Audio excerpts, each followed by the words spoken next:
मेरी और उसकी मुलाकात आज से ठीक 2 वर्ष पहले अपोलो बंदर पर हुई थी। शाम का वक्त था।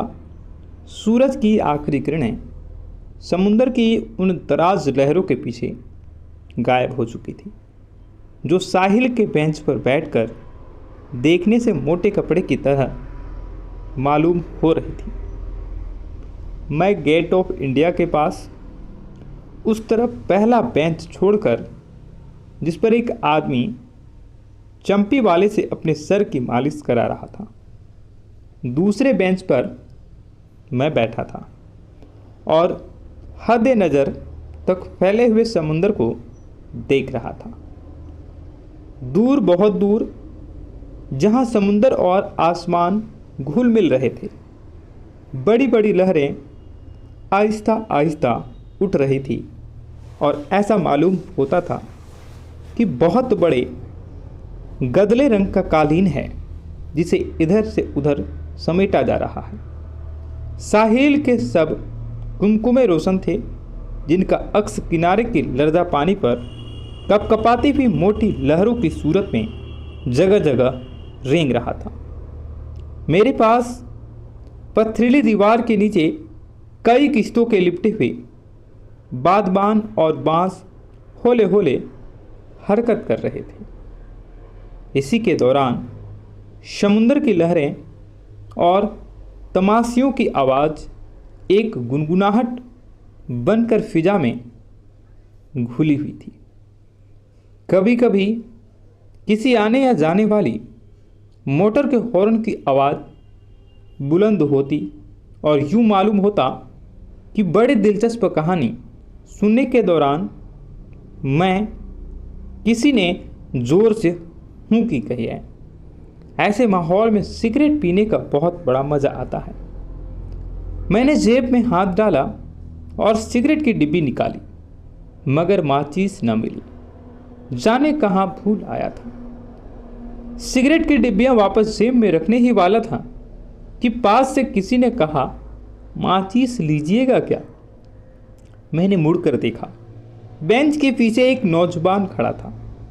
यूं तो बंबई के आम बासिंदों का रंग दर्ज होता है, लेकिन उसका चेहरा खौफनाक तौर पर दर्द था। मैंने उसका शुक्र अदा किया। आपकी बड़ी इनायत है। उसने जवाब दिया, आप सिगरेट सुलगा लीजिए, मुझे जाना है। मुझे एहसास हुआ कि उसने झूठ बोला है, क्योंकि उसके लहजे से इस बात का पता चलता था कि वह कुछ इस तरीके का कार्य करने वाला है कि उसे कोई जल्दी नहीं है और न ही उसे कहीं जाना है। आप कहेंगे कि लहजे से ऐसी बातों का किस तरीके से पता चल सकता है, लेकिन हकीकत यह है कि मुझे उस वक्त ऐसा महसूस हुआ। चुनाचे मैंने एक बार फिर कहा, ऐसी जल्दी क्या है? तशरीफ़ रखिए। और यह कहकर मैंने सिगरेट की डिब्बी उसकी तरफ बढ़ा दी। शौक फरमाइए। उसने सिगरेट की छाप को देखकर कहा और जवाब दिया, शुक्रिया। मैं जिस ब्रांड का पिया करता हूँ, आप माने या ना माने, मगर मैं कसमियाँ कहता हूँ कि इस बार उसने फिर झूठ बोला। इस मर्तबा फिर उसके लहजे से चुगली खाई और मुझे उसके दिलचस्पी पैदा हो गई, इसलिए कि मैंने अपने दिल में कसद कर लिया था कि उसे ज़रूर अपने पास बिठाऊंगा और अपना सिगरेट पिलवाऊंगा। मेरे ख्याल से इसमें मुश्किल की कोई बात ही नहीं थी, क्योंकि उसके 2 जुमलों ने ही मुझे बता दिया था कि वह अपने आप को धोखा दे रहा है। उसका जी चाहता है कि मेरे पास बैठे और एक बेहतरीन सिगरेट पिए और एंजॉय करे, लेकिन वक्त वक्त में उसके दिल में यह ख्याल भी पैदा हुआ था कि मेरे पास न बैठे और मेरा सिगरेट न पिए। चुनाचे हाँ और ना का यह तसादुम उसके लहजे में साफ तौर पर मुझे नजर आ रहा था। आप यकीन जानिए कि उसका वजूद भी होने और ना होने के बीच में लटका हुआ था। उसका चेहरा, जैसा कि मैं बयान कर चुका हूँ, बेहद पीला था। उस पर उसकी नाक, आंखों और मुंह के खुतूत इस कदर मध्यम थे जैसे किसी ने तस्वीर बनाई है और उसको पानी से धो डाला है। कभी कभी उसकी तरफ देखते देखते उसके होंठ उभर से आते, लेकिन फिर राख में लिपटी हुई चिंगारी के मानिंद सो जाते। उसके चेहरे के दूसरे खुदूत का भी यही हाल था। आंखें गदले पानी की दो बड़ी बड़ी बूंदें थी जिन पर कि उसकी छोरी पलकें झुकी हुई थी। बाल काले थे मगर उनके स्याही जले हुए कागज के मानिंद थी जिनमें भोला सापन होता है। करीब से देखने पर उसकी नाक का सही नक्शा मालूम हो सकता था, मगर दूर से देखने पर बिल्कुल चिपटी मालूम होती थी। यह सब देखकर बहुत आश्चर्य था, क्योंकि जैसा कि मैं इससे पेशतर बयान कर चुका हूं कि उसके चेहरे के खुंदित बिल्कुल ही मध्यम थे। उसका कद आम लोगों के जितना था, यानी न छोटा न बड़ा।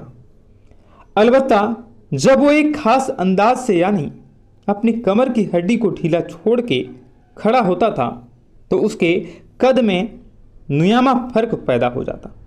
इस तरह जबकि वह एकदम खड़ा होता तो उसका कद जिस्म के मुकाबले में बहुत बड़ा दिखाई देता था। कपड़े उसके खास्ता हालत में थी, लेकिन मैले नहीं थे। कोट की आस्तीनों के आखिरी हिस्से कसरत इस्तेमाल के बाइस घिस गए थे और फुसड़े निकल आए थे। कॉलर खुला था और कमीज बस एक और धुलाई की मार थी, मगर इन कपड़ों में भी वह खुद को एक बावकार अंदाज में पेश करने की सगी कर रहा था। मैं सगी कह रहा हूँ इसलिए कहा क्योंकि जब मैंने उसकी तरफ देखा था तो उसके सारे वजूद में बेचैनी की लहर दौड़ गई थी और मुझे ऐसा मालूम हुआ कि वह अपने आप को मेरी निगाहों से ओझल रखना चाहता है। बहुत गंभीर से देखिएगा। मैं उठ खड़ा हुआ और सिगरेट सुलगाकर उसकी तरफ सिगरेट की डिब्बियां बढ़ा दी। शौक फरमाइएगा, यह मैंने कुछ इस तरीके से कहा और फौरन माचिस सुलगाकर इस अंदाज से पेश की कि वह सब कुछ भूल गया। उसने डिब्बी में से सिगरेट निकाल कर मुंह में दबा लिया और उसे सुलगाकर पीने में ही शुरू कर दिया। लेकिन एकाएक उसे अपनी गलती का एहसास हुआ और मुंह से सिगरेट निकालकर मसनूई खांसी के आसार हलक में पैदा करते हुए उसने कहा, क्वेंडर मुझे रास नहीं आई, इसका तंबाकू बहुत तेज है। मेरे गले में फौरन खराशें पैदा हो जाती है। मैंने उससे पूछा, आप कौन सा सिगरेट पसंद करते हैं?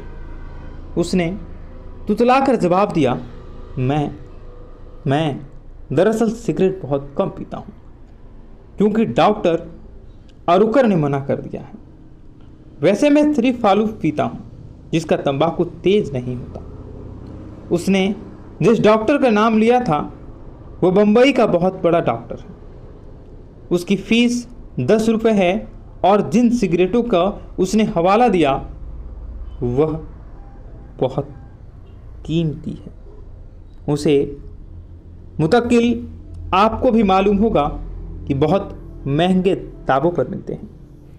उसने एक ही सांस में 2 झूठ बोले जो मुझे हजम न हुए, मगर मैं खामोश रहा।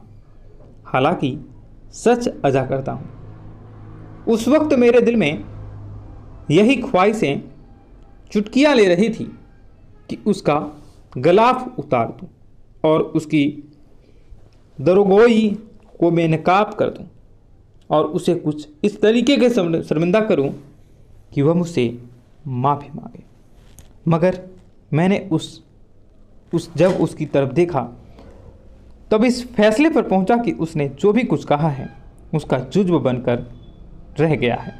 झूठ बोलकर चेहरे पर जो एक सुर्खी सी दौड़ जाया करती है मुझे नज़र न आई, बल्कि मैंने ये देखा कि वह कुछ कह चुका है, उसको हकीकत समझाता है। उसे झूठ में इस कदर खल्लास था, यानी उसने इतने पुरखुलूस तरीके पर झूठ बोला कि उसकी मीज़ान ए एहसास में हल्की सी जुबानी भी पैदा नहीं हुई। खैर, इस किस्से को छोड़िए।